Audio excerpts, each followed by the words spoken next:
Within the grain and the fuzz, you can see him. The man with the backpack. It's late June and surveillance cameras in Aurora record him here, and here, and here.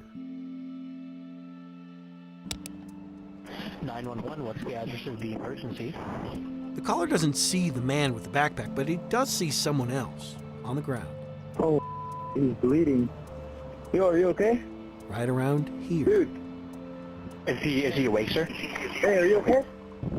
Blocks away another body, Hey. another stabbing, Hey. another murder. Okay, could you give me the cross street of where exactly he's at, sir? That man in the backpack, Aurora police say he's a parolee named Lee Roybal-Smith, now charged with 2 counts of first-degree murder. That we've reported. This we haven't until now. The last time Roybal-Smith was on parole, he was the one and only suspect in another death. This is a picture of Meg, senior high school picture. Jenny only wants us to use her first name, mostly because of what we're about to tell you about a woman named Meg Eberhart. Who's Meg?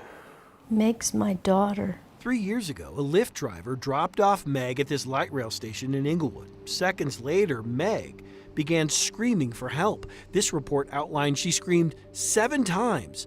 Officers responded.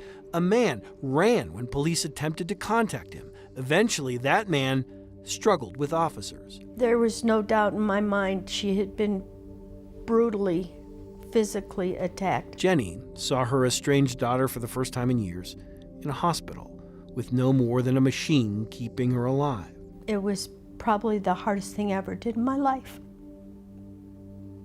And to see her in the condition she was in still breaks my heart. Who's Meg? She's my mom. Zeta also hadn't seen Meg in years when she rushed to be by her mom's side. There was no brain activity and she couldn't breathe by herself. The doctors made it very clear that this wasn't something that she would be able to recover from. What they didn't know, at least not then, was this.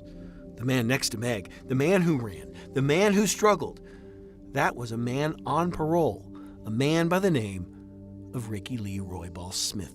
Did you think at the time she was murdered? To me, that was the most logical conclusion. She was pretty battered from what I saw. State records obtained by 9 News Investigate suggest Inglewood police officers never wavered in their belief Roybal-Smith murdered Meg. The officers said as much in these notes sent to parole.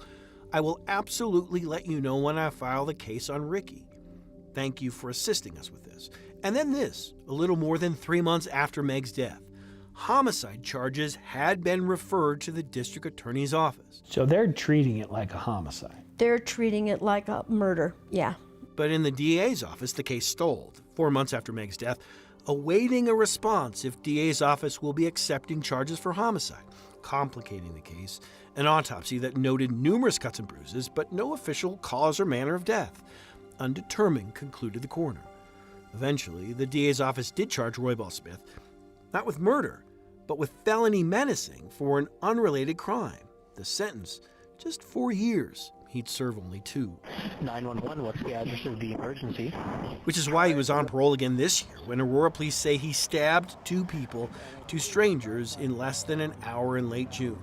Neither Zeta nor Jenny had heard about the new cases until we told them. It just brings all of that back in a flood. I mean, you don't even have a moment to think, what should I do in that circumstance? It just hits you like a Mack truck.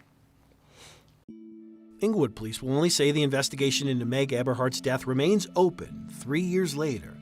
As for Roybal-Smith, Denver prosecutors say they're still investigating him for yet another death.